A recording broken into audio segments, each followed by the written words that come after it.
আর এখনকার যুগটা অদ্ভুত একটা যুগ।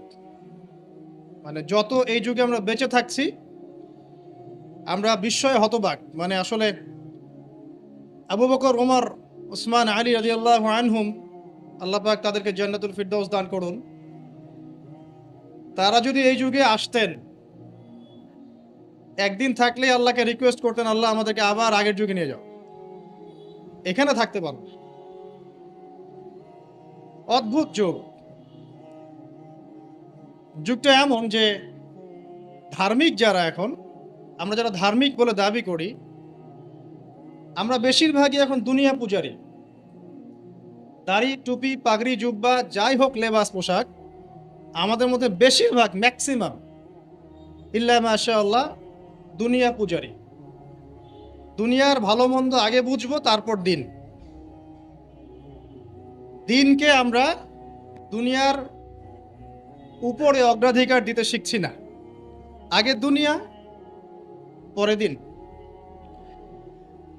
এমন একটা যুগ যেখানে ধার্মিকদের ঐক্যবদ্ধ থাকার কথা, স্পেশালি মুসলিমদের, কিন্তু আমরা মুসলিমদের মধ্যে কোনো ঐক্য দেখতে পারি না। যতই ঐক্যের বলে আওড়াই না কেন, বাস্তবতা হচ্ছে এই যে আসলে এখানে ঐক্যের কোনো নামগন্ধ নাই। কিন্তু আমরা চাই যে সবাই ঐক্যবদ্ধ হই। ঠিক আছে? অদ্ভুত যুগ।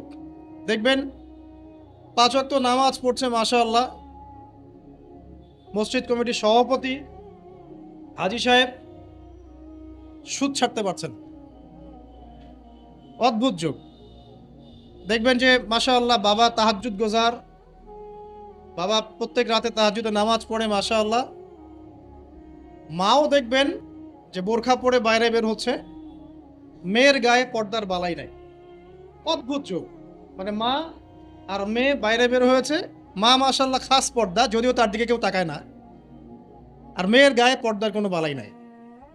মানে এমন একটা যুগ, আপনি যদি আল্লাহ এবং তার রাসূলের চোখ দিয়ে দেখেন, কোরআন এবং সুন্নাহর নূর দিয়ে এই বিশ্বটাকে দেখেন, আপনি হতবাক হয়ে যাবেন যে কি হচ্ছে আশপাশে। আসলে এই ওয়ার্ল্ডটাই পাগল, না আমি নিজেই পাগল? তখন আপনার কাছে এরকম মনে হবে। তো এখন মনে হয় আমরা নিজেরাই মনে হয় পাগল, ওরাই মনে হয় সুস্থ। আজকে নিউজ দেখলাম একটা, আমার এক ভাই শেয়ার করেছে হোয়াটসঅ্যাপে আমাকে। সকালে দেখার পর থেকে আমার গাটা গিনগিন করছে এখন পর্যন্ত। মানে আমি মিলাতে পারছি না সমীকরণ। আর এই যখনই পড়তে বসছি বা আমল করতে যাচ্ছি, নামাজে দাঁড়াচ্ছি, ওই নিউজটাই মাথার মধ্যে বারবার ঘুরপাক খাচ্ছে। দেখলাম যে দীর্ঘকাল পর্যন্ত, একটা দীর্ঘ সময় পর্যন্ত একজন বাবা তার মেয়ের সাথে জেনা করে যাচ্ছে, এবং সে হাতে নাতে আজকে ধরা পড়েছে। মানুষ তাকে গণপিটুনি দিচ্ছে। কোন একটা জেলার নাম বললো, আমি ঠিক মনে করতে পারছি না, মেবি পটুয়াখালী টাইপের কোন একটা জায়গা। তো একটু ভাবেন যে আসলে কোন জায়গায় আমরা আছি এখন। মানে আমরা কি সুস্থ, না বিশ্বটা সুস্থ? একজন বাবা কিভাবে একজন মেয়ের সাথে, যুবতী মেয়ের সাথে একটা লম্বা সময় পর্যন্ত শারীরিক সম্পর্ক মেনটেন করতে পারে? আর মিডিয়ার মাধ্যমে যখন এটা মানুষের কাছে প্রচার হচ্ছে, তখন মানুষের মধ্যে একটা চিন্তা আসছে যে আসলে এটাও হতে পারে। এবার কিন্তু এই পাপটা বাড়বে, কারণ মানুষ আগে ভাবতো এটা হতে পারে না, এখন মানুষ জানলো যে এটাও হতে পারে।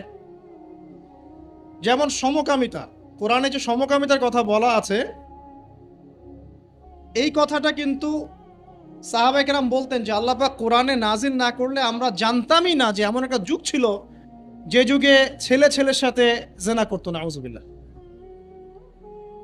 আর নবী সাল্লাল্লাহু আলাইহি ওয়াসাল্লাম বলেছেন, আমার উম্মতের মধ্যে আমি ভয় পাই কয়েকটা জিনিস, তার মধ্যে একটা হচ্ছে আমার উম্মত সমকামী হবে। আমার উম্মতের একটা অংশ সমকামিতায় লিপ্ত হবে, যেটা এখনকার ওয়ার্ল্ডের কিন্তু একটা মৌলিক সমস্যা। অলমোস্ট এভরি কান্ট্রিতে এদের সংখ্যা বাড়ছে day by day, day by day. আপনি হয়তো ভাবছেন যে আপনি 5 ওয়াক্ত নামাজ পড়েন, মাশাআল্লাহ, রোজা রাখেন, যাকাত দেন, ইসলামিক লাইফ মেনটেন করেন, বাইরের জগৎটাও এমন। আসলে ব্যাপারটা এমন না। বাইরের জগৎটা ডেঞ্জারাস, ডিসগাস্টিং, মানে একটা ডেভাস্টেটিং বাইরের জগৎটা। পাপ, পঙ্কিলতা, অশ্লীলতা, ফাহেসা, হারাম, ব্যভিচার, জেনা, সমকামিতা, সুদ, ঘুষ, দুর্নীতি, হত্যা, রাহাজানি, ডাকাতি, চুরি, শব্দে ভর্তি বাইরের জগৎ। আর আমরা মসজিদে এসে 5 ওয়াক্ত সালাত আদায় করছি আর মনে করছি আমরা সেফ। যতক্ষণ বাইরের পরিবেশটাও ইসলামের আদলে গড়ে উঠবে না, ততক্ষণ পর্যন্ত আমাদের ব্যক্তিগত জীবনের ইবাদত, পারিবারিক জীবনের ইবাদতগুলো দীর্ঘ সময় পর্যন্ত সাস্টেইন করতে পারবে না। অদ্ভুত যুগ, ঘরে ঘরে দেখবেন পরকীয়া চলছে। ম্যাক্সিমাম ঘরে ঘরেই পরকীয়া। স্বামী স্ত্রীকে নিয়ে সন্তুষ্ট না, স্ত্রীও স্বামীকে নিয়ে সন্তুষ্ট না। আগে যেমন ডায়মন্ড খুঁজে পাওয়াটা খুব রেয়ার একটা ব্যাপার ছিল, এখন একটা কুমারী মেয়ে খুঁজে পাওয়াটা রেয়ার ব্যাপার হয়ে গেছে। বিয়ে তো করেন নাই, করতে যান সামনে। আর যারা করেছেন তারা তো আমার কথা বুঝবেন যে কারেন্ট জালেও যে জাটকা ধরা পড়তো, এখন আপনি ওই কি বলবো পবিত্রতার জাল দিয়ে সার্চ করেন, দেখেন কয়টা কুমারী মেয়ে খুঁজে পান। স্কুল কলেজের মেয়েরাও এখন কুমারী নাই, স্কুল কলেজের মেয়েরাও এখন কুমারী নাই, অনেকেই নাই, ইল্লা মাশাআল্লাহ। পরিবারের লোকজন জানেও এগুলা, এটাই স্বাভাবিক এখন। গত লেকচারে কিছু কথা বলছিলাম যে মিডিয়ার মধ্য দিয়ে এমন একটা ট্রেন্ড চালু করা হয়েছে যে আস্তে আস্তে পাপগুলোকে স্বাভাবিক করে ফেলা হয়েছে। সুদ খায় মানুষ, কোনো ফিলিংস নাই, মনে করে স্বাভাবিক, সবাই খায় আমিও খাই, এই যুগে না খেলে চলে নাকি। ঘুষ নেয় মানুষ, বলে স্বাভাবিক, ঘুষ ছাড়া কি চাকরি হয়, নর্মাল ট্রেন্ড। দুর্নীতি মানুষ করে, স্বাভাবিক, নর্মাল, ও তো করে, আমি করি তো কি হয়েছে, আমার বড়জনও তো করে। সেই বড়জন বলছে আমি করি তো কি হয়েছে, তার বড়জনও তো করে। এই করতে করতে টপ টু বটম সব দুর্নীতিবাজ, স্বাভাবিক, নর্মাল, আমরা মেনে নিয়েছি, এভাবেই চলছে। যুবকরা স্মোক করে, মাদক সেবন করে, নর্মাল, সব যুবকই তো করে। কলেজ ইউনিভার্সিটিতে আমি করলে কি সমস্যা? জিনা, সবাই তো যাচ্ছে পতিতালয়, তা আমি গেলে কি সমস্যা? সবাই অ্যাফেয়ার করছে হারাম, তা আমার একটা গার্লফ্রেন্ড থাকলে কি সমস্যা? এভরিবডি হারামগুলোকে আমরা মেনে নিয়েছি এবং মিডিয়ার মধ্য দিয়ে ট্রেন্ডটা চালু করা হয়েছে যেগুলো নর্মাল। অথচ নবী সাল্লাল্লাহু আলাইহি ওয়াসাল্লাম, এই যে ফয়জুল কালাম বইয়ের মধ্যে হাদিসটা আছে যে যখন তোমার পাপ তোমাকে বাধা দিবে না, তোমার ভিতর থেকে একটা বাধা আসবে না যেটা পাপ, বুঝবা যে ঈমান নাই তোমার মধ্যে। যখন ভিতর থেকে পাপ করলে একটা বাধা আসে, বুঝবা তুমি ঈমানদার। মানে পাপ করলে যদি বাধা আসে ভিতর থেকে যে আমি একটা খারাপ কাজ করেছি, আল্লাহর কাছে আমাকে তওবা করতে হবে, ইস্তেগফার করতে হবে, তখন বুঝবেন যে আপনার ভিতর ঈমান আছে। এই জন্য আল্লাহ পাক আপনার মনের মধ্যে এই চিন্তা নিয়ে আসছেন, আলহামদুলিল্লাহ। যখন পাপ করতে করতে দেখবেন আপনার মনে কোনো ফিলিংসই নাই, তখন বুঝবেন যে আসলে আপনার ভিতর ঈমান আর কিছু বাকি নাই, যেটা আছে খালি ফোস্কার মতো, একটা নুক্তার মতো।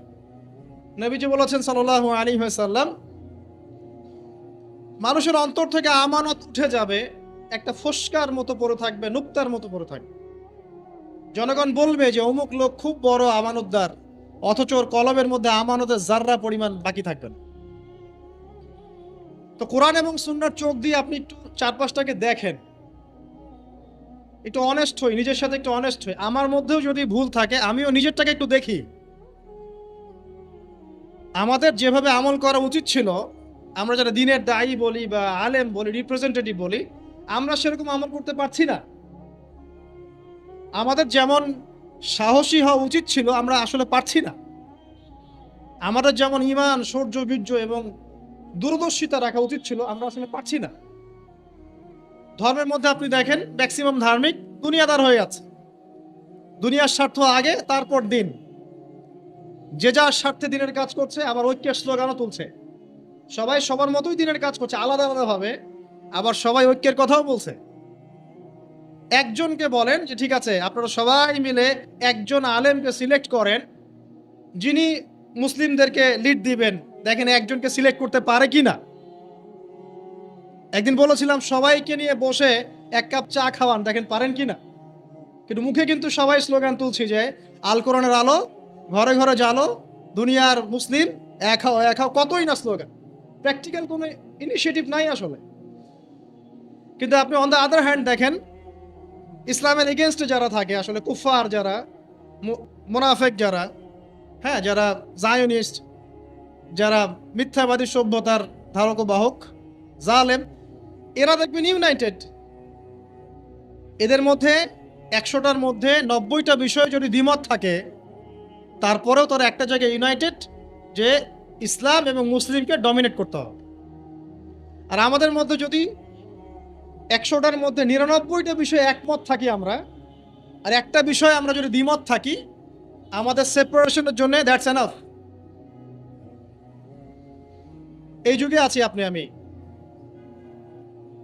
খেয়াল করে দেখেন, আমরা আইওয়াশ শোডাউনে বেশি বিশ্বাসী। এখন মুসলিমরা আমরা আইওয়াশ করতে বেশি পছন্দ করছি, শোডাউন করতে বেশি পছন্দ করছি। কনস্ট্রাকটিভ কোনো কাজ নাই। আজকে আপনি একটা পোস্ট দিচ্ছেন, কালকে একটা লেকচার দিচ্ছেন। আজকে একটা বই লিখছেন, ঠিক আছে, কালকে হয়তো আপনি অন্য কিছু করছেন, কিন্তু কাজগুলো সব বিক্ষিপ্ত, কনস্ট্রাকটিভ না, যার কোনো লক্ষ্য আছে, সুনির্দিষ্ট লক্ষ্য আছে। সুনির্দিষ্ট লক্ষ্যকে সামনে রেখে মুসলিমদেরকে কাজ করতে হবে।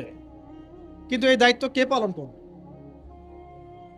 তরুণ সমাজ এখন মুখিয়ে থাকে এসবের জন্য। তাদেরকে কে নেতৃত্ব দিবে?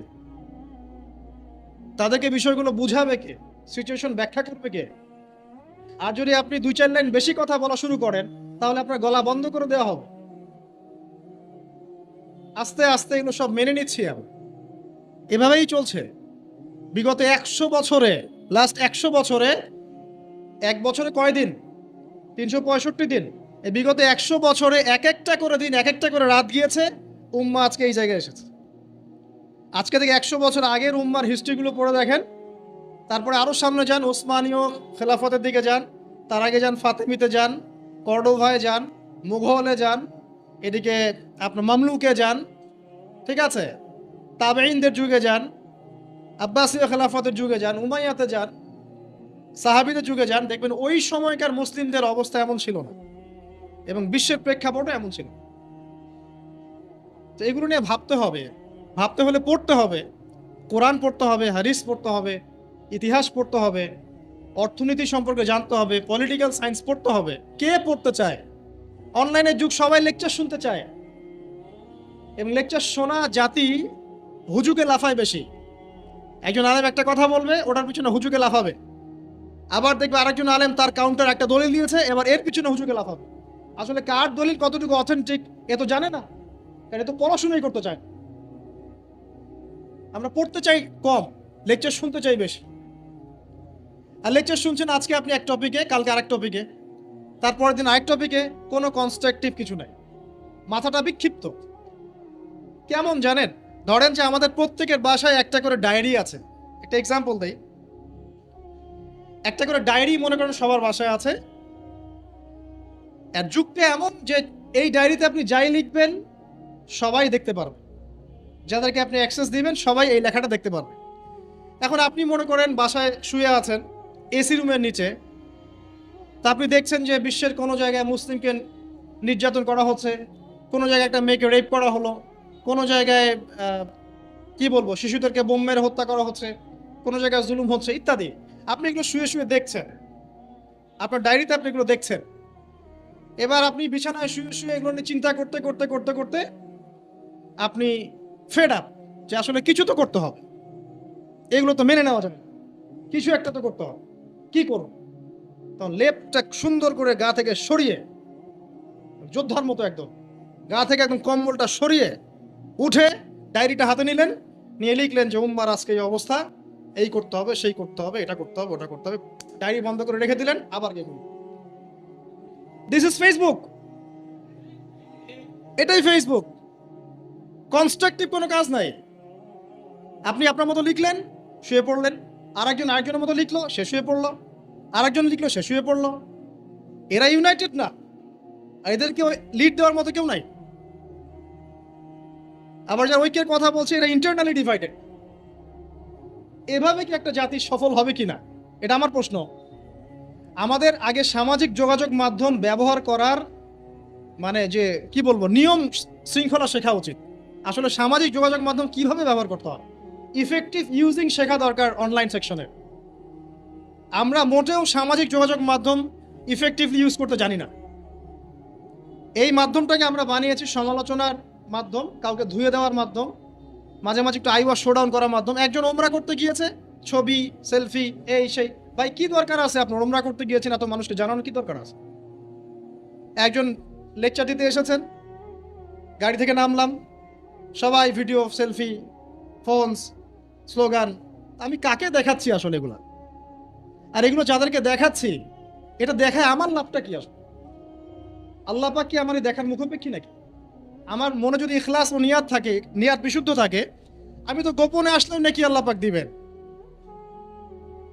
আর আল্লাহ পাক যদি দেখাতে চান আমাকে, তাহলে আল্লাহ পাক আমাকে তুলে নিয়ে আসে সবার সামনে দাঁড় করায় দিবেন। যদি আমি পাহাড়েও লুকাতে চাই, আর আল্লাহ যদি চান যে আল্লাহ পাক আমাকে দেখাবেন সবার সামনে, আল্লাহ পাক ওখান থেকে তুলে আপনাকে দেখাবেন। আর যারা সবাইকে দেখাতে পছন্দ করে, আল্লাহ পাক ওদেরকে আস্তে আস্তে এখান থেকে মিটিয়ে দেন। দেখেন অনলাইন সেকশনে আমরা ইউজিং ঠিক মতো জানি না, এখানে সমালোচনার মাধ্যম বানিয়েছি, আই ওয়াশ শোডাউনের মাধ্যম বানিয়েছি, কনস্ট্রাকটিভ কোনো কিছু নাই, জাস্ট আবেগ ঝাড়ার একটা মাধ্যম বানিয়েছি। সামাজিক যোগাযোগ মাধ্যম ইউজিংটা শিখতে হবে আগে, ইফেক্টিভ ইউজিং কিভাবে। যারা এগুলো লঞ্চ করেছে, ওই ইহুদি খ্রিস্টান সভ্যতা, এরাও তো এগুলো ইউজ করে। ওরা কি আমাদের মতো করে ইউজ করে? তো ভেবে দেখেন তো। বরং আমরা কি ইউজ করছি তারা মনিটর করে এবং তারা কন্ট্রোল করে। আপনি একটা ভিডিও দেখেন ফেসবুকে, মনে করেন আপনি জমি কিনবেন, কথার কথা ফ্ল্যাট কিনবেন, একটা ফ্ল্যাট কেনার ভিডিও দেখতে থাকেন, আপনি দেখবেন যে পরের দিন যখন আপনি ঢুকবেন ফেসবুকে, আপনাকে ওই ভিডিওগুলোই দেখানো হচ্ছে। তারা আপনার মাইন্ডটাকে রিড করে ফেলেছে। আপনি যদি স্পোর্টস দেখেন, আজকে খেলা আছে না বাংলাদেশের আফগানিস্তানের, এখানে একটা কথা বলেই দেই, ওই যে মিডিয়া, আপনারা জানেন যে আমি খেলার সাথে ছিলাম একসময়। বাংলাদেশ টিমে যে প্লেয়াররা আছেন তারা কিন্তু মাশাআল্লাহ অনেকেই, বেশিরভাগই নামাজি মাশাআল্লাহ। এটা কি জানেন? আমরা দোয়া করি আল্লাহ পাক তাদেরকে হেদায়েত দান করুক এবং তাদের এই অর্থ সম্পদ বা যে আল্লাহ পাক স্ট্যাটাস দিয়েছেন, এটাকে ইসলামের কল্যাণে কাজে লাগানোর তৌফিক দান করুক। দেখেন আফগানিস্তান শ্রীলঙ্কাকে হারিয়েছে এবং ডিফিটটা খুব ম্যাসিভ ডিফিট ছিল। এখন মিডিয়ার ভাইব দেখেন, মিডিয়া পারবে কি বাংলাদেশ আফগানিস্তানকে হারাতে? সাকিব কি এটা করতে পারবে? অমুক কি এটা পারবে? লিটন দাস তো আজকে ইনজুরিতে পড়েছে, কিভাবে ওপেনিং হবে? মানে মিডিয়া হারা দিচ্ছে বাংলাদেশকে আগে, বাংলাদেশ হারার আগে মিডিয়াকে হারাই দিচ্ছে। দেখেন মিডিয়া ভাইব বলে একটা কথা আছে। তুরস্ক, এদিকে কি নাম, না না তুরস্কের সাথে একজনের চলছে কনফ্লিক্ট, গ্রিসের সাথে, রাইট। আর ওইদিকে রাশিয়া ইউক্রেন, এদিকে তাইওয়ান চীন, যুদ্ধ কিন্তু লাগে নাই, মিডিয়া লাগাই দিবে আগেই। একটা ঘটনা ঘটার আগে আমরা এমনভাবে এটাকে ভাইব তৈরি করি, এটাই হচ্ছে আপনার মাইন্ড প্রোগ্রামিং। ঠিক এইভাবেই পশ্চিমারা এইসব মাধ্যমগুলো দিয়ে আমাদের মাইন্ড প্রোগ্রামিং করছে। তো দেখেন আমাদের ইফেক্টিভ ইউজিং শেখা দরকার, আই ওয়াশ শোনানোর দরকার নাই। তো এই যুগে আপনি ওই ডায়েরিতে লিখে কাজ হবে না, এই যুগে কনস্ট্রাকটিভ কাজ করতে হবে, যেমনটা কাজ করছে ইসলামের বিরোধী শক্তিরা। এই যুগে আপনি আমি থাকি, তাহলে কতটা স্মার্ট হয়ে দিনের কাজ করা উচিত সেটা বোঝা উচিত আমাদের। দেখবেন অফলাইনে মাঠ পর্যায়ে দিনের কাজ বেদিনেরা তাদের কাজ করছে, যারা বেদিন তারা ওদের কাজ ঠিকই করছে। আমরা এরকম একটা যুগে বাস করছি। তো এইসব ডায়েরিতে, ভার্চুয়াল ডায়েরিতে নিয়ে, ভার্চুয়াল ডায়েরিতে যুদ্ধ করে কোনো কাজ নাই। প্র্যাকটিক্যালি পড়াশোনা শিখতে হবে, আগে আগে ইলম অর্জন করতে হবে, আলেম ওলামার কাছে আসতে হবে, তাদের সোহবতে এসে দিন শিখতে হবে এবং আমলটা বাড়াতে হবে, তাজকিয়া আত্মশুদ্ধি বাড়াতে হবে, মানে ভিতরের আত্মশুদ্ধিটা বাড়াতে হবে, হালাল উপার্জনের দিকে ফোকাস করতে হবে। মুসলিম উম্মার মধ্যে কোনো বিভক্তি ছড়ানো যাবে না, ইউনাইটেড করতে পারি না পারি বিভক্তি ছড়ানো যাবে না। যে ইস্যুগুলো মাইনর, এগুলো নিয়ে এত বেশি ঝগড়া করা যাবে না, ফাসাদ ক্রিয়েট করা যাবে না। এছাড়া আপনার পরিবারের যে আদর্শ, এটাকে শক্ত করতে হবে, বাচ্চাদেরকে মানুষ করতে হবে, সন্তান সন্ততিকে মানুষ করতে হবে, কনস্ট্রাকটিভ কাজ করতে হবে। এডুকেশনাল ইনস্টিটিউশন গড়ে তোলেন, শিক্ষা প্রতিষ্ঠান গড়ে তোলেন, সমাজ কল্যাণমূলক কোনো ফাউন্ডেশন করেন, মানবতার সেবায় কাজ করেন, দেশকে ভালো কিছু দেন, রাষ্ট্রকে ভালো কিছু দেন, ভালো করে পড়াশোনা করে রাষ্ট্রীয় বড় বড় পদে চাকরি করেন। যত বেশি মানুষ, ভালো মানুষ সেখানে যাবে, আশা করা যায় তত দুর্নীতি কমে যাবে ইনশাআল্লাহ। এখান থেকে সরে আসার দরকার নাই, বরং আপনি আরো বেশি করে পড়াশোনা করেন, বিসিএস ক্যাডার হন, বড় বড় পোস্টে যান, সততা নিয়ে ঈমান নিয়ে এমপি মন্ত্রী হন, হয়ে দেশ শাসন করেন, কনস্ট্রাকটিভ কাজ করেন। আমি বোঝাতে চাচ্ছি যে আমরা এমন একটা যুগে আছি যে আমরা কাজের চেয়ে আইওয়াস শোডাউন এবং অপরিপক্কতায় বেশি পারদর্শী আর কি। আমাদেরকে একটু পরিপক্কতা প্রদর্শন করতে হবে এবং আগে যুগটাকে রিড করতে হবে। তো রিড করানোর বিষয়ে আপনাকে বলছিলাম যে এমন একটা যুগে আপনি আছেন, ধর্মের মধ্যে এরকম কলিউশন আছে এবং এটা আমরা মেনেও নিচ্ছি স্বাভাবিকভাবে। ব্যক্তি জীবনে আসেন, দেখুন ব্যক্তি জীবনের মধ্যে দিনদারিতা কমে যাচ্ছে, যুবকরা মাশাআল্লাহ আল্লাহ দিকে আসছে, কিন্তু অনেকের মধ্যে কমেও যাচ্ছে। ব্যক্তিগত জীবনে গিয়ে দেখেন যে দিনের জ্ঞান অর্জনকে খুব একটা পরোয়া করছে না, আমলটাকে গুরুত্ব দিচ্ছে ঠিকই, কিন্তু দিনের জ্ঞান অর্জনকে খুব একটা পরোয়া করছে না, হালাল হারাম মেনে চলার ব্যাপারটা পরোয়া করছে না। ঠিক আছে, তারপরে গিয়ে দেখবেন ফ্যামিলিতে গিয়ে দেখবেন ফ্যামিলির মধ্যে বন্ডিংসগুলো কমে যাচ্ছে। ফ্যামিলির মধ্যে যে বন্ডগুলো আগে ছিল শক্ত, এগুলো আস্তে আস্তে কমে যাচ্ছে।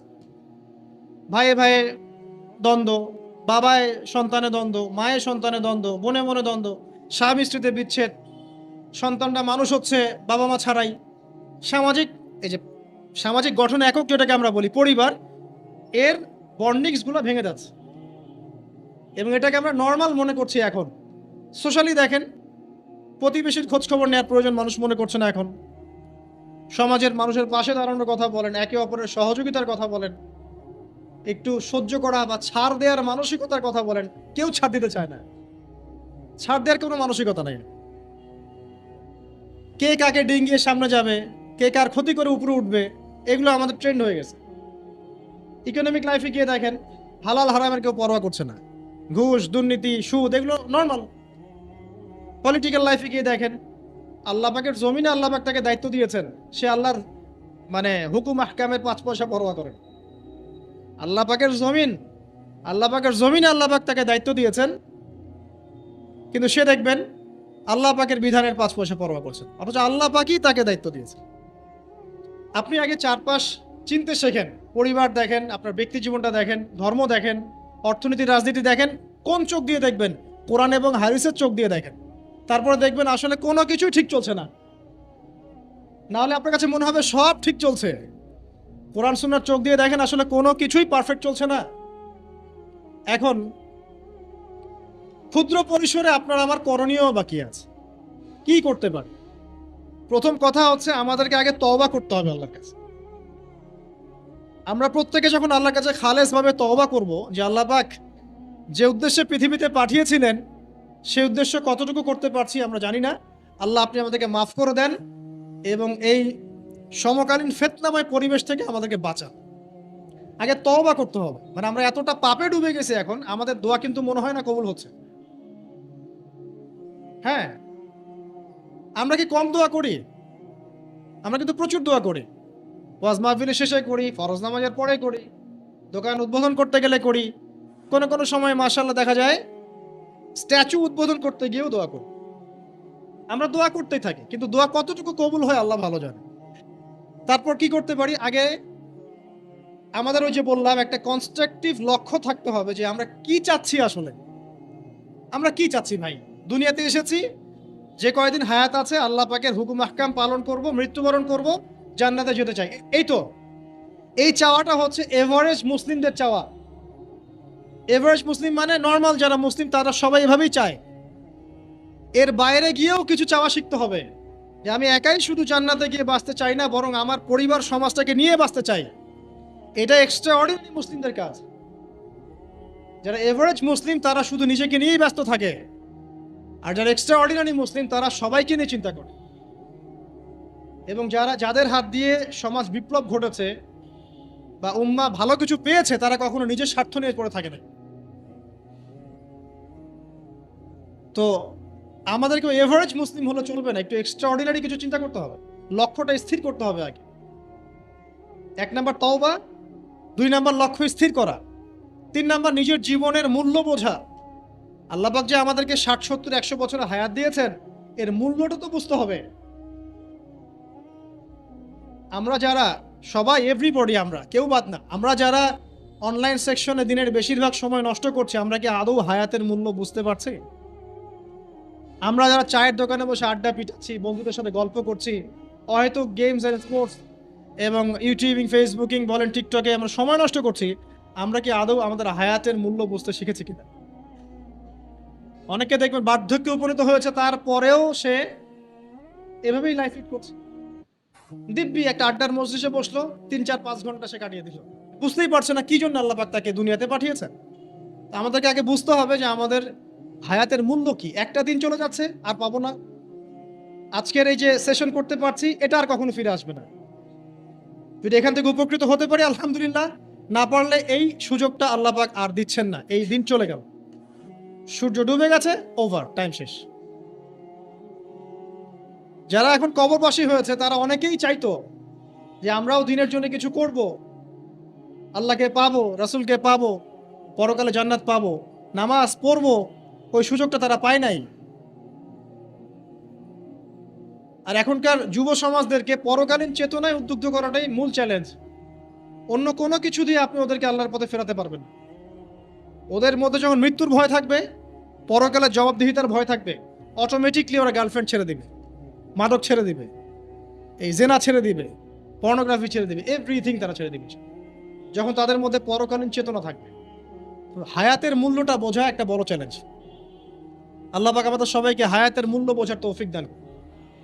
হায়াতটা কাজে লাগাবো কিভাবে? লাস্ট খুতবাতে আমি বলেছি যে প্রফিটিক লাইফস্টাইল কেমন হবে এবং প্রোডাক্টিভ মুসলিম কিভাবে হব, এটা আমাদের চ্যানেলগুলোর মধ্যে আছে।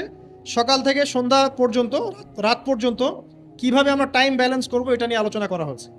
এটা আপনি দেখে নেবেন ইনশাআল্লাহ, এখানে সব কিছু দেওয়া আছে মোটামুটি। তাহলে 1 নাম্বার তওবা, 2 নাম্বার একটা লক্ষ্য, 3 নাম্বার নিজের হায়াতের মূল্য বোঝা, 4 নাম্বার আমল। এবার আমল,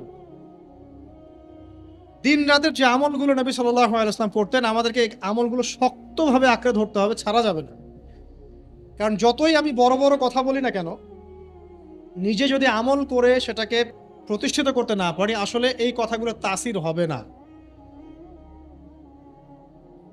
যত বড় বড়ই কথা বলি আমরা, অন্যের দিকে যতই আঙ্গুল তুলি, বিশ্ব নিয়ে কথা বলি, অর্থনীতি নিয়ে কথা বলি, রাজনীতি নিয়ে কথা বলি, ঠিক আছে, পরিবার নিয়ে কথা বলি, সমকালীন ফিতনা নিয়ে কথা বলি, আমল যতক্ষণ পর্যন্ত নবী সাল্লাল্লাহু আলাইহি ওয়াসাল্লামের মতো না হচ্ছে, ততক্ষণ পর্যন্ত কথা শুধু তাত্ত্বিক থেকে যাবে, বাস্তবতার কোনো প্রায়োগিক ফলাফল পাওয়া যাবে না। তো আল্লাহ পাক আমাদের সবাইকে নবী সাল্লাল্লাহু আলাইহি ওয়াসাল্লামের মতো 24 ঘন্টা কাটানোর তৌফিক দান। একদম রাত থেকে শুরু করে আবার রাত পর্যন্ত যেভাবে নবী সাল্লাল্লাহু আলাইহি ওয়াসাল্লাম ঘুমাতেন, উঠতেন, ইস্তেনজা করতেন, নামাজ পড়তেন, মানুষকে শেখাতেন, ব্যবসা বাণিজ্য করতেন, প্রতিটা কাজ যেন নবীর মতো করে হয়, এই চ্যালেঞ্জটা নিতে হবে। আগে 40 দিনের টার্গেট নেই একটা, যে আগামী 40 দিন আমরা নবী সাল্লাল্লাহু আলাইহি ওয়াসাল্লামের মতো লাইফ লিড করব। যদি পারি ইনশাআল্লাহ আমাদের দ্বারা কিছু হবে, যদি না পারি বুঝতে হবে আমরা শুধু কথায় পারদর্শী, আমাদের কাজের কোনো মূল্য আসলে নাই। তো আমরা বিশ্বাস করি যে আমাদের তরুণ প্রজন্ম শুধু কথায় পারদর্শী না, তারা কাজ করেও দেখাতে পারবে ইনশাআল্লাহ। হয়তো বার্ধক্যে যারা আছে তারা হয়তো পারবে না, তারা হয়তো চাচ্ছে কিন্তু পারছে না। অনেক মুরব্বী আমার পরিচিত আছেন যারা চান আরো বেশি আমল বাড়াতে, কিন্তু পারছেন না, শরীর কুলাচ্ছে না, ডায়াবেটিস, প্রেশার, আর অনেক সমস্যা। আর যদি পরিবারের মধ্যে ঢুকে যান, বিয়ে শাদীর মধ্যে, তাহলে তো অবস্থা খারাপ হবে। আর যদি মাশাআল্লাহ এই যুগের কোনো দিনদার ক্যাটরিনা কাইফ ভাগ্যে জোটে, তাহলে তার পিছনেই সারা জীবন চলে যাবে। সো পরিবারে ঢোকার আগেই, মানে বিয়ে শাদী করে সংসার গোছানোর আগেই পড়াশোনাটা শেষ করে ফেলেন, কারণ ওর পরে রেসপন্সিবিলিটি বাড়বে, আপনার অনেক কাজের চাপ চলে আসবে। এগুলোকে সুন্দর মতো ব্যালেন্স করা খুব ডিফিকাল্ট, এত সহজ না। যুগটা ভাই এত কঠিন যে সবকিছু পারফেক্টলি করার চেষ্টা করার পরেও কখনো কখনো হিমশিম খেয়ে উঠি পারি না। মানে মাঝে মাঝে আমি নিজেও রাগ হই, পরিবারের উপরেও রাগ। কিরকম? সেটা হচ্ছে যে একজন সায়েন্টিস্ট, যদি ইসরায়েলের কোনো সায়েন্টিস্ট থাকে যে নিউক্লিয়ার ওয়েপেন্স নিয়ে কাজ করে, তাকে একটা রুম দেওয়া হয়, গবেষণা করার একটা টেবিল চেয়ার দেওয়া হয়, একটা ল্যাব দেওয়া হয়, তার পরিবার, তার সন্তান, তার ভরণ পোষণ, তার গাড়ি বাড়ি, সব দায়িত্ব সরকারের। তার কাজ কি? সে বসে বসে নিউক্লিয়ার ওয়েপেন্স তৈরি। ওই ওয়েপেন্সটা যখন তৈরি হবে তখন ওই রাষ্ট্রের উন্নতি হলো। আর আমরা যারা দিনের কাজও করি, অনেক সময় দেখা যায় আলেম বা মুফতি বা মুহাদ্দিস বা দায়ী, দেখবেন তাদেরকে বাজার করতে হয়, পরিবার মেনটেন করতে হয়, সন্তানের লেখাপড়া দেখতে হয়, তাদেরকে অডিয়েন্স ডিল করতে হয়, মিডিয়া ডিল করতে হয়, মানুষের সমালোচনার অ্যান্সার করতে হয়, কাজের শেষ নেই, মাথা খাটাতে খাটাতে আপনি টায়ার্ড। অথচ উচিত ছিল এই মানুষটাকে রিল্যাক্সে রেখে দেওয়া, যে আপনার কাজ শুধুমাত্র দিনের জ্ঞান অর্জন করা, বড় বড় ডিগ্রি সার্টিফিকেট অর্জন করা, গবেষণা করা, আলিম ওলামার সোহবতে যাওয়া, কিছু লিখা, কিছু বলা, যাতে ন্যাশন উপকৃত হয়। এরকম সুকুনের পরিবার কয়টা আছে আলেমদেরকে জিজ্ঞাসা করা। আমার ধারণা যে বেশিরভাগ আলেমেরই এরকম পরিবার নাই। এই কারণে অনেক বড় বড় স্কলার মাঝপথে ঝরে পড়ে, অনেক বড় বড় আলেম মাঝপথে ঝরে পড়ে, আর আমাদের এই ফিতনা সৃষ্টিকারী পরিবারের সদস্যরা এগুলো বুঝতে চায় না। তারা বুঝতে চায় না ওদের ওদের দায়িত্বটা কি। তাদের দায়িত্ব হচ্ছে ওই ব্যক্তিকে সাপোর্ট করা পিছন থেকে, যে আল্লাহর দ্বীনের পথের একজন দায়ী, একজন মুবাল্লিগ, একজন আলেম, একজন ফকিহ। সেক্ষেত্রে আল্লাহ পাক হয়তো আমাদেরকে পরীক্ষা করছেন অথবা গুনাহ মাফ করছেন, কিন্তু এটা হওয়া উচিত ছিল না। যারা দ্বীনের পথে কাজ করবে তাদের পরিবারটা হবে সেই রকম যেন পরিবার থেকে কোনো প্রেশার তার মধ্যে না আসে, মানসিকভাবে সে যেন স্ট্রেস না পায়, রিল্যাক্সে সে দিনের কাজ করতে পারে। দেখবেন তার দ্বারা লক্ষ লক্ষ কোটি কোটি মানুষ উপকৃত হচ্ছে। হ্যাঁ, এই জন্য অনেক, হ্যাঁ এটা ঠিক বলেছো ভাই, এই জন্য অনেক বড় বড় মুহাদ্দিস ছিলেন যারা কিন্তু আসলে কোনোদিন বিয়ে করেন নাই। তবে এটা আমি নিরুৎসাহিত করছি না। যদি আল্লাহ পাক একজন দিনদার স্ত্রী আপনাকে দান করেন, আর স্ত্রী শুধু একমাত্র পরিবারের অংশ না, আপনার এখানে মা আছে, আপনার বোন আছে, আপনার সন্তান আছে, ভাই বোন সবাই মিলেই পরিবার। একজন ভালো দেখবেন, বাকিরা হয়তো আপনাকে এভাবে সাপোর্ট করছে না। তো দিনদার স্ত্রী যদি সাথে থাকে, ইনশাল্লাহ আপনি বিশ্বজয় করতে পারবেন ইনশাল্লাহ। এটা আল্লাহ পাক নেয়ামত হিসেবে দেখ সবাইকে, সব যুব সমাজকে আমরা দোয়া করি। কিন্তু ডিসিশন নেওয়ার ক্ষেত্রে খুব সাবধান, সতর্ক থাকতে হবে। কারণ সব বোরখা পরার মেয়ের পিছনে কি দিন যেতে থাকে? থাকে না। কয়টা বলছি? তওবা, লক্ষ্য স্থির করা, আপনার হায়াতকে কাজে লাগানো। এরপরে বলছি আমলের কথা। আমল যদি পারফেক্ট না হয় তাহলে আসলে আমাদের দোয়াগুলো ঝুলে থাকবে। আমল বেশি বেশি করলে ইনশাআল্লাহ তাআলা আল্লাহ পাকের নৈকট্য অর্জন করা যাবে, আল্লাহ পাকের মারিফত অর্জন করা যাবে ইনশাআল্লাহ। তখন সেই ব্যক্তির দ্বারা দিনের অনেক বড় বড় খেদমত হওয়া সম্ভব ইনশাআল্লাহ তাআলা। আল্লাহ পাক তৌফিক দান করুন। আর আমলের জন্য একটাই মানে নাসিহা আমার, সেটা হলো রাসূল সাল্লাল্লাহু আলাইহি ওয়াসাল্লামের 24 ঘন্টার যে দিন রাত, এই স্টাইলে আমাদেরকে রুটিন করতে হবে। ঘুম, খাওয়া, লেখাপড়া করা, দাওয়াতি কাজ সবকিছু একদম ওই রুটিন ওয়াইজ। ইনশাআল্লাহ তাআলা দেখবেন আপনার জীবনে বরকত হচ্ছে ইনশাআল্লাহ তাআলা। আমি এমনও সালাফের কথা পড়েছি, আমি নাম এই মুহূর্তে ভুলে গেছি, তিনি যখন দার্স দিয়ে বাসায় ঢুকতেন, এত ব্যস্ত থাকতেন দিনী কাজে, দার্স দিয়ে বাসায় ঢুকতেন, যেই সময়টা তিনি ইস্তেঞ্জা করছেন বাথরুমে, ওই সময়টা তার সন্তান তাকে পড়াশোনা তো বাইরে থেকে, উনি ইস্তেঞ্জা করতে করতে শুনছেন যে তার সন্তান ঠিক করছে কিনা। এইভাবে তারা টাইম ব্যালেন্স করতেন। এই যুগে কি এটা সম্ভব হচ্ছে আমাদের পক্ষে? বিভিন্ন ফিতনা চারপাশে, অতএব শক্ত হতে হবে, দিনের ব্যাপারে শক্ত হতে হবে। আল্লাহ পাক তৌফিক দান করুন। 5 নাম্বার হচ্ছে হালাল উপার্জন। যখন আপনি উপার্জনের দিকে যাবেন, ছোট একটা জব করেন, গভর্নমেন্ট জব হোক, নন গভর্নমেন্ট জব হোক, ব্যবসা হোক, কৃষিকাজ হোক, আপনি হালালে থাকার চেষ্টা করুন। হারাম রিজিকের অনেক প্রলোভন সামনে থাকবে, হারামে যাবেন না, ইনশাআল্লাহ তাআলা দেখবেন আল্লাহ রাব্বুল আলামিন আপনার অল্প রিজিকে বরকত দিবেন ইনশাআল্লাহ। দুনিয়াতে সন্তুষ্ট থাকা শিখতে হয়। অসন্তুষ্ট থাকলে আপনি কখনোই সন্তুষ্ট হতে পারবেন না। আজকে একতলা বাড়ি আছে, কালকে 2 তলা চাবেন, আজকে একটা গাড়ি আছে, কালকে আরেকটা চাবেন। এই চাহিদার কোনো শেষ হবে না। কিন্তু হালাল রিজিকে সন্তুষ্ট থাকলে ইনশাআল্লাহ আল্লাহ পাক এখানেই বরকত দিবে ইনশাআল্লাহ। আল্লাহ পাক আমাদের সবাইকে হালাল রিজিকের ব্যবস্থা করে দিন এবং আল্লাহ যা দিয়েছেন তাতে সন্তুষ্ট থাকার তৌফিক দান। যুবকরা ব্যবসায় বেশি ফোকাস করতে পারেন, বড় বড় গভর্নমেন্ট জবগুলোতেও ফোকাস করতে পারেন, যেখানে গেলে আপনি সমাজের জন্য কিছু করতে পারবেন। আপনারা প্রশাসনের দিকে ফোকাস করতে পারেন, সেখানে যাওয়ার চেষ্টা করেন, ঈমান নিয়ে সেখানে চলার চেষ্টা করেন। বাংলাদেশের যে ফোর্সগুলো আছে এখানে যাওয়ার চেষ্টা করেন, দেশের জন্য কিছু করেন। মুসলিমরা যদি এখান থেকে সরে আসে আস্তে আস্তে, তাহলে এখানে সমস্ত জায়গাগুলো খারাপ মানুষ দিয়ে ভর্তি হয়ে যাবে, তখন সিচুয়েশন আরো খারাপ হয়ে যাবে। যারা এগুলোতে যেতে পারছেন না, কৃষি কাজ করেন, কোনো নিজস্ব কোনো প্রজেক্ট লঞ্চ করেন, ক্রিয়েটিভ হন, উদ্যোক্তা হন, দেখবেন ইনশাআল্লাহ তাআলা আপনার ওই নতুনত্বের মধ্যে আল্লাহ পাক বারাকা দিবেন ইনশাআল্লাহ। আমি এমনও ভাইকে চিনি যারা লন্ডন আমেরিকা থেকে পড়াশোনা করে এসে বাংলাদেশে এসে অর্থনৈতিক যে প্রজেক্টগুলো আছে এগুলো লঞ্চ করেছে। আপনার ডেইরি প্রজেক্ট করেছে, পোলট্রি করেছে, হ্যাঁ, তারপরে কাপড়ের ফেব্রিক্সের ব্যবসা করেছে, ঠিক আছে, কম্বলের প্রজেক্ট করেছে, মানে অনেক ক্রিয়েটিভ অনেক কাজ করেছে, যেগুলো কিন্তু তারা না করলেও পারতেন, বড় চাকরি তারা করতে পারতেন। ক্রিয়েটিভ কাজ করেছেন, উদ্যোক্তা হয়েছেন, আল্লাহ পাক তাদেরকে এত সচ্ছলতা দিয়েছেন মাশাআল্লাহ, তাদের কাছে মানুষ এখন ধার চাচ্ছে টাকা পয়সা। আমি এমনও মানুষকে চিনি যিনি হারাম চাকরি ছেড়ে দিয়ে শশার ব্যবসা করা শুরু করেছিলেন। হারাম চাকরিটা কিন্তু বড় চাকরি ছিল, এই চাকরি ছেড়ে দিয়ে তিনি শশার ব্যবসা করা শুরু করেছেন। এখন তিনি মানুষকে টাকা ধার দেন। আমাদের এখানে এমন একজন ভাই আছেন যিনি সুদের চাকরির সাথে সম্পৃক্ত ছিলেন। কোনো একভাবে আল্লাহ পাক তার কানে এই মেসেজ পৌঁছে দেন এটা হারাম। তিনি 70 থেকে 80 হাজার টাকা বেতন পেতেন প্রতি মাসে। এখন তিনি কৃষিভিত্তিক প্রজেক্ট নিয়ে কাজ করছেন, আল্লাহ পাক তাকে সচ্ছল রেখেছেন। তো হালাল রিজিকে ফোকাস করেন, ইনশাআল্লাহ আপনার ইবাদত আল্লাহ পাকের কাছে সরাসরি কবুল হবে ইনশাআল্লাহ। আর হারামে গেলে ইবাদত কবুল হবে না, এটাই ফুল স্টপ।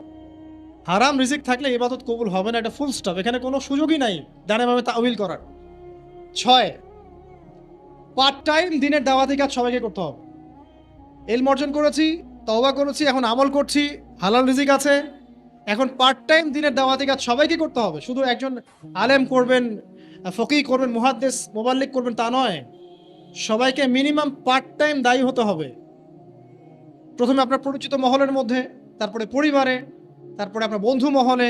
আল্লাহ পাক বলার সামর্থ্য দিলে বলবেন, সুন্দর করে লেকচার দিতে বলে দিবেন, লিখতে পারলে লিখবেন। তবে এগুলো ওলামায়ে কেরামের সাথে পরামর্শ ভিত্তিক করলে ভুল হওয়ার সম্ভাবনা কমে আসবে সব।